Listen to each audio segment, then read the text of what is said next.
اپنے لشکر کے ساتھ بڑی تیزی سے کوچ کرتا ہوا سلطان جب مارم کی طرف بڑھا تو مارم کے قریب صلیبی ایک بہت بڑے لشکر کے ساتھ اپنی صفوں کو درست کر چکے تھے۔ انہوں نے اپنی روایتی تعصب کے بے علاج مرض، ابلیسی تحریف اور تمدنی اوہام، ظلم کی بہتات اور جبر کی ارزانیوں سے مسلمانوں کا استقبال کیا۔ جو ہی سلطان کا لشکر ان کے قریب پہنچا وہ ان پر حملہ آور ہو گئے۔ مارم کی طرف بڑھتے ہوئے سلطان اپنے لشکر کی ترتیب درست کر چکا تھا، اس لیے کہ اس کے وقائے نگار، اس کے مخبر اور نقیب بڑی تیزی، بڑی دیانتداری، بڑے خلوص کے ساتھ کام کر رہے تھے اور انہوں نے مارم کے لشکر کی پوری نقل و حرکت سے انہیں آگاہ کر دیا تھا۔ سلطان اپنے لشکر کے وسطی حصے میں رہا، دائیں طرف شیرکو، بائیں طرف مجددین تھا۔ حملے کے جواب میں سلطان پہلے تکبیریں بلند کرتے ہوئے حملہ آور ہوا اور وہ صلیبیوں پر ریگستانوں میں منڈلاتی طلسماتی سمسانیوں، شام کی بے اند تاریکیوں اور جبر کے تیز جھکڑوں تک کو ساکن کر دینے والے کڑے وقت اور آندھیوں اور ہواؤں کے دوش پر فضاؤں کی خونی بارش کی طرح حملہ آور ہوا۔ سلطان کے ساتھ ہی ساتھ شیرکوہ نے بھی اپنے کام کی ابتدا کی اور وہ لشکر کے دائیں حصے کو لے کر دشمن پر زندگی کے حصار کو توڑ کر ویرانیاں پھیلاتے بگولوں، کالی رات کے دروازوں پر دستک دیتی دھاڑتی آندھیوں کی طرح ٹوٹ پڑا تھا، جبکہ بائیں جانب سے مجددین بھی سلطان اور شیرکوہ کی طرح ہی اپنے کام کی ابتدا کر چکا تھا اور وہ بھی دشمن پر شور قیامت کی گونج کھڑی کرتی برق کے نادیدہ لمحوں اور خواہشوں کے منہ زور سمندروں تک کو تشنگی میں سمٹ دینے والے انجانے سرکش جذبوں کی طرح حملہ آور ہوا۔ سلطان نور الدین شیرکوہ اور مجددین کے اس طرح حملہ آور ہونے سے مارم سے باہر صلیبیوں کے لشکر میں دکھ کے استعارے، درد کے طوفان، بے رحم گھنے اضطراب اور غم کی سرخ آندھیاں اپنا رنگ جمانا شروع ہو چکی تھیں۔ میدان جنگ میں قہر شور کی آتشی صداؤں نے، لاوے کی اگلتی ندیوں، بے کراں صحراؤں کی ویرانی اور رگ رگ میں چپ جانے والے خوف نے ہر چیز کو اپنی لپیٹ میں لینا شروع کر دیا تھا۔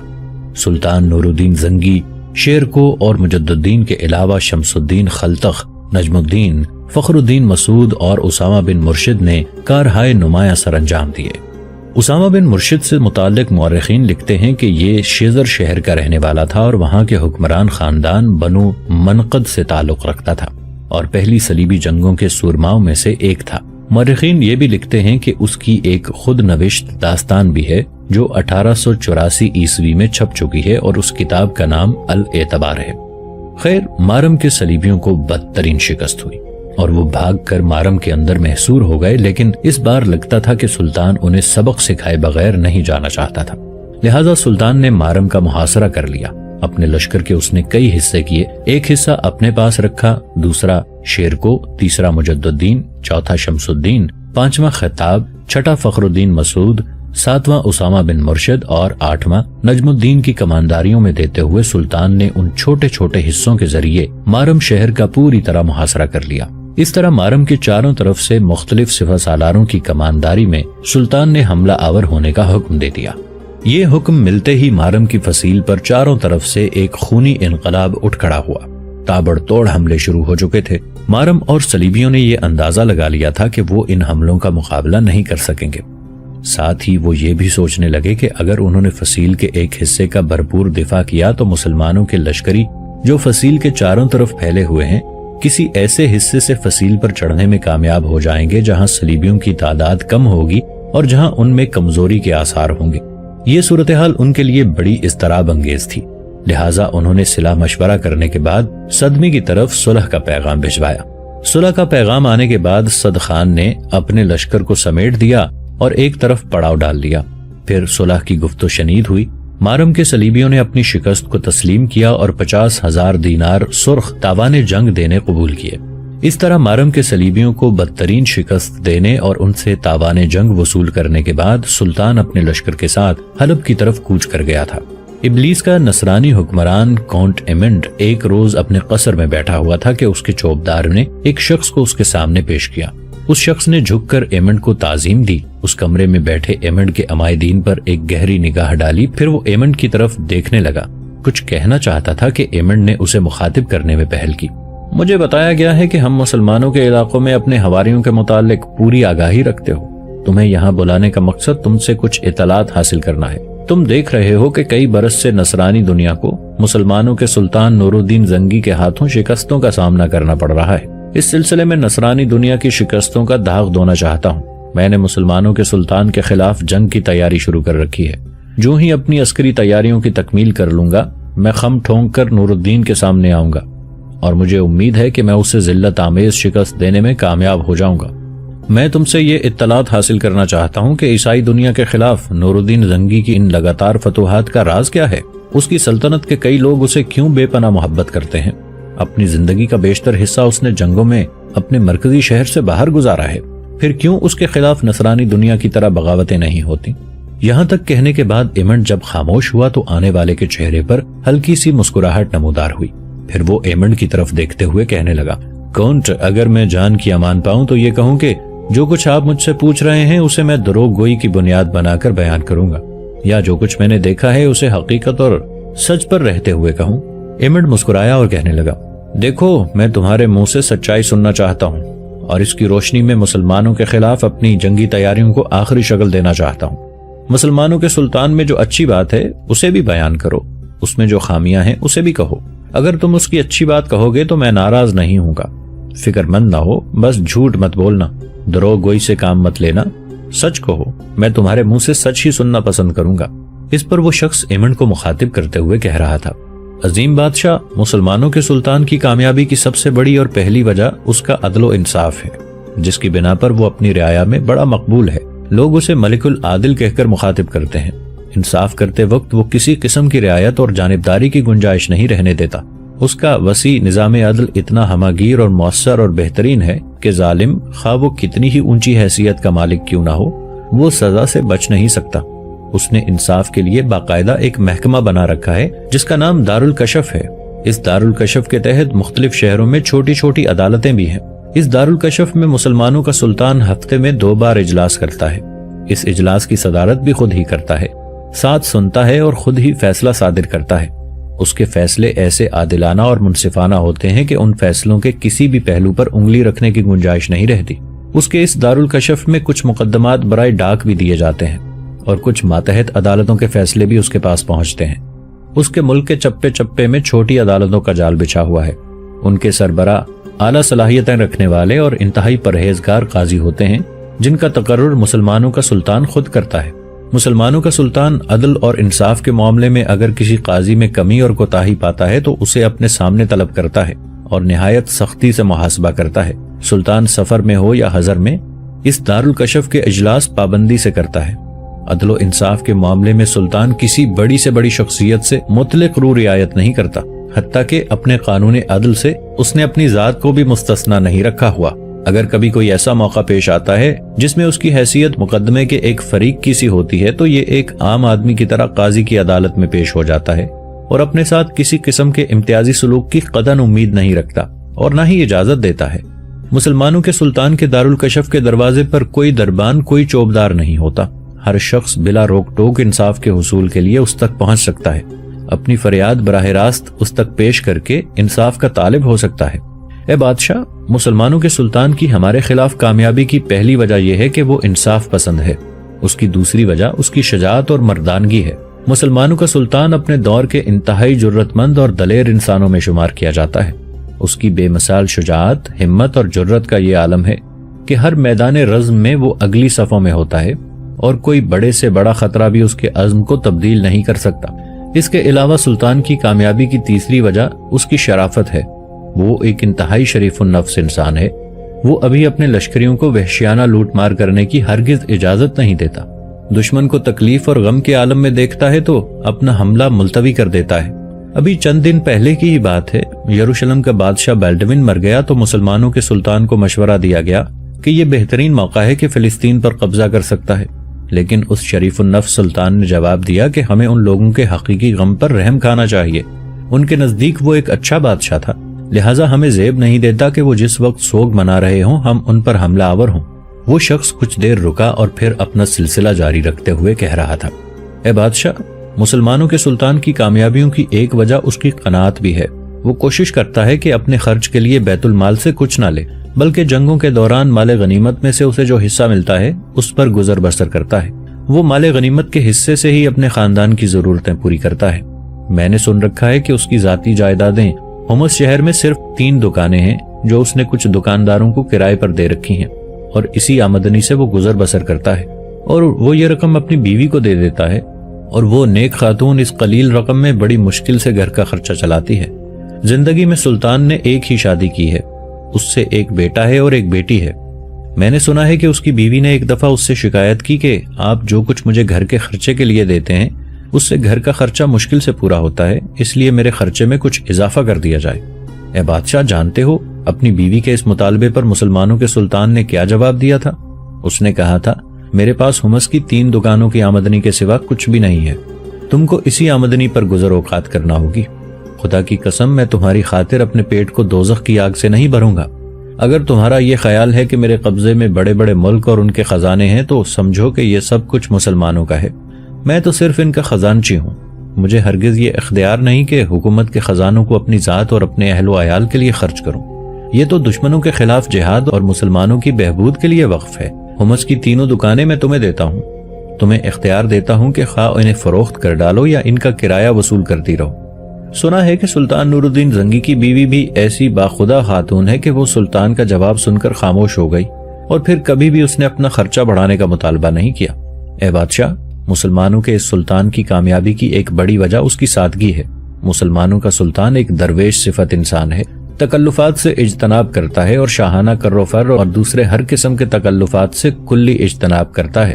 خلوت اور جلوت ہر جگہ اس کی زندگی انتہائی سادہ ہے۔ اس نے ساری زندگی سونا، ریشم اور ہیرے جواہرات استعمال نہیں کیے، اور اہل و عیال کے خرچ کے لیے بیت المال سے ایک جبہ تک نہیں لیتا۔ اس کی خوراک بھی سادہ ہے، دسترخوانوں پر اکثر جو کی روٹیاں اور کبھی گیہوں کی خمیری روٹیاں اور گوشت ہوتا ہے۔ اگر روٹی میسر نہیں ہوتی تو مسلمانوں کا سلطان ابلے ہوئے گوشت اور سرکے پر اکتفا کرتا ہے۔ اس نے کبھی یہ گوارا نہیں کیا کہ بیت المال سے رقم لے کر بہترین کھانے کھائے۔ اس کے علاوہ مسلمانوں کے سلطان نے اپنی رہائش کے لیے چند کمرے مختص کر رکھے ہیں جو ہر قسم کی آرائش اور تکلفات سے آری ہیں۔ نہ ان میں قیمتی قالین ہیں، نہ سونے چاندی کے ظروف۔ انہیں دیکھ کر کسی کو یہ گمان تک نہیں ہوتا کہ یہ عظیم الشان فرمانروا کی رہائش گاہ ہے۔ عام بادشاہوں کے برخلاف مسلمانوں کے سلطان کو رنگ رلیوں سے نفرت ہے۔ میدان جنگ میں کوئی شخص ایک عام سپاہی اور اس میں امتیاز نہیں کر سکتا۔ جو لباس معمولی سپاہی کا ہوتا ہے وہ سلطان کا بھی ہوتا ہے، اور جو ہتھیار ایک عام سپاہی استعمال کرتا ہے ویسے ہی ہتھیار مسلمانوں کا سلطان بھی استعمال کرتا ہے۔ یہاں تک کہنے کے بعد وہ شخص رکا۔ اس کے بعد ایمنڈ کو مخاطب کرتے ہوئے دوبارہ کہہ رہا تھا، مسلمانوں کے سلطان نور الدین زنگی کی عسکری تربیت بھی اوروں سے مختلف اور عجیب ہے۔ اس کا جو لشکر ہے اس کے فرائض صرف جنگ اور لڑائی تک محدود نہیں، بلکہ ملک پر جب آفات سماوی نازل ہوتی ہیں تب بھی مصیبت زدوں کی ہر ممکن مدد کرنا اس کے لشکریوں کے فرائض میں شامل ہے۔ وہ اپنے لشکریوں کی بہترین دیکھ بھال کرنے والا ہے اور انہیں اپنی روزی رزق کی طرف سے بالکل بے فکری ہوتی ہے۔ اس نے یہ بھی حکم جاری کیا ہوا ہے کہ جنگ میں اگر کوئی عسکری کام آ جائے یا کسی اور حادثے میں فوت ہو جائے تو اس کی جگہ اس کے بیٹے کو لشکر میں لے لیا جائے، اور اگر مرنے والے کا کوئی بیٹا نہ ہو یا وہ چھوٹی عمر کا ہو تو اس کے کسی قریبی عزیز کو اس کی جگہ لشکر میں جگہ دی جاتی ہے۔ جب کسی لشکری کے ہاں بیٹا پیدا ہوتا ہے تو سرکاری کاغذات میں اس کے نام کا اندراج کیا جاتا ہے، اور اس کی پرورش اور تربیت کے لیے سلطان کی طرف سے باقاعدہ وظیفہ مقرر کیا جاتا ہے۔ اس کے علاوہ اس نے جو مسلمانوں کے اندر اتحاد قائم رکھنے کی علامت قائم کی ہے وہ یہ ہے کہ اس کے لشکر کا جھنڈا عباسی خلفاء کی طرح سیاہ ہے، اور اس میں انہوں نے کلابتون سے اپنا کلمہ لکھا ہوا ہے۔ مسلمانوں کے سلطان کی ایک عجیب و غریب بات یہ ہے کہ اس کے جنگ کرنے کا طریقہ بھی مختلف ہے۔ اے بادشاہ، ہمارے ہاں ہی نہیں بلکہ دیگر مسلمانوں کے ہاں بھی یہ طریقہ رائج رہا ہے کہ جنگ کے وقت لشکر میں طبل بجتے ہیں اور نقارے بجائے جاتے ہیں، لیکن سلطان نور الدین زنگی کا یہ طریقہ کار نہیں ہے۔ اس نے اپنے لشکر میں طبل اور جنگی باجوں کے بجانے کی ممانعت کر رکھی ہے، اور اپنے لشکر کو وہ اپنے قرون اولیٰ کے مجاہدین کی طرح تکبیروں سے لڑتا ہے۔ جب تک وہ تیسری یا چوتھی تکبیر نہیں کہتا اس کے حکم کے مطابق اس کے لشکری حملہ آور ہونے کے لیے پیش قدمی نہیں کرتے۔ اکثر لڑائیوں میں وہ اپنے لشکر کی قیادت خود کرتا ہے۔ جب کسی جگہ وہ خود نہ جا سکتا ہو تو لشکر کی کمانداری کسی متقی اور آزمودہ کار سالار کو دیتا ہے اور خود اسے رخصت کرتا ہے۔ رخصت کرنے سے پہلے اسے جنگی تدابیر اور عدل و انصاف سے کام لینے کا حکم بھی دیتا ہے۔ اس کے علاوہ سلطان کا اپنا لشکریوں کے ساتھ سلوک انتہا درجے کا مشفقانہ ہے۔ اکثر وہ زخمی اور بیمار لشکریوں کی دیمانداری اور عیادت کے لیے خود جاتا ہے۔ اس نے حکم جاری کر رکھا ہے کہ ہر سالار اور لشکری کو ایک خاص مدت کے لیے مناسب وقت کی رخصت دی جائے تاکہ وہ کچھ دن اپنے اہل و عیال میں گزارے۔ اے بادشاہ، مسلمانوں کے سلطان نور الدین زنگی کے انہی اوصاف پر اس کے لشکری اس پر جان چھڑکتے ہیں اور جنگ کے دوران پیچھے مڑ کر دیکھنے کی بجائے دشمن کی صفوں کو رونتے ہوئے ان کے قلب میں گھسنے کی کوشش کرتے ہیں۔ یہاں تک کہنے کے بعد مسلمانوں کے علاقوں سے آنے والا وہ نصرانی لمحہ بھر کے لیے خاموش ہوا۔ اس کے بعد طرابلس کے حکمران ریمنڈ کو مخاطب کرتے ہوئے وہ کہہ رہا تھا، اے بادشاہ، مسلمانوں کے سلطان کے متعلق میں جس قدر جانتا تھا وہ میں نے آپ سے سب کہہ دیا ہے۔ جب وہ خاموش ہوا تو ریمنڈ نے اسے مخاطب کیا، یہاں تم کس سلسلے میں آئے؟ یا تمہیں کسی نے بلایا؟ اس پر وہ بول اٹھا، اے بادشاہ، میں شیزر کا رہنے والا ہوں، یہاں میرے کچھ عزیز ہیں، ان سے ملنے کے لیے آیا تھا۔ آپ کے کارندوں نے مجھ سے رابطہ کیا اور آپ کے کہنے پر مجھے آپ کے سامنے پیش کر دیا۔ ریمنڈ نے پھر اسے مخاطب کیا، کیا تم مستقل یہاں قیام کرو گے یا واپس چلے جاؤ گے؟ وہ شخص مسکرایا اور کہنے لگا، میرا قیام یہاں عارضی ہے۔ میں نے کہا، میں شیزر کا رہنے والا ہوں، یہ شہر گو مسلمانوں کی سلطنت میں آ چکا ہے، لیکن مسلمانوں کے سلطان اور مسلمانوں کا سلوک اور رویہ اپنی نصرانی رعایا کے ساتھ بالکل برادرانہ اور دوستانہ ہے۔ وہ اس طرح آپس میں ایک دوسرے کا خیال رکھتے ہیں، اس طرح نصرانیوں کا بھی خیال رکھتے ہیں، ان کی خوب دیکھ بھال کرتے ہیں، ان کی حفاظت اور پاسبانی بھی خوب کرتے ہیں۔ اے بادشاہ، میں یہاں سے واپس شیزر جاؤں گا۔ وہ شخص جب خاموش ہوا تو ریمنڈ نے اپنے ایک امیر کو اپنے پاس بلایا۔ جب وہ اس کے قریب گیا تو اسے مخاطب کر کے کہنے لگا، اس شخص نے ہمیں بہترین معلومات فراہم کی ہیں، اسے اپنے ساتھ لے جاؤ، اسے انعام و کرام سے نوازو۔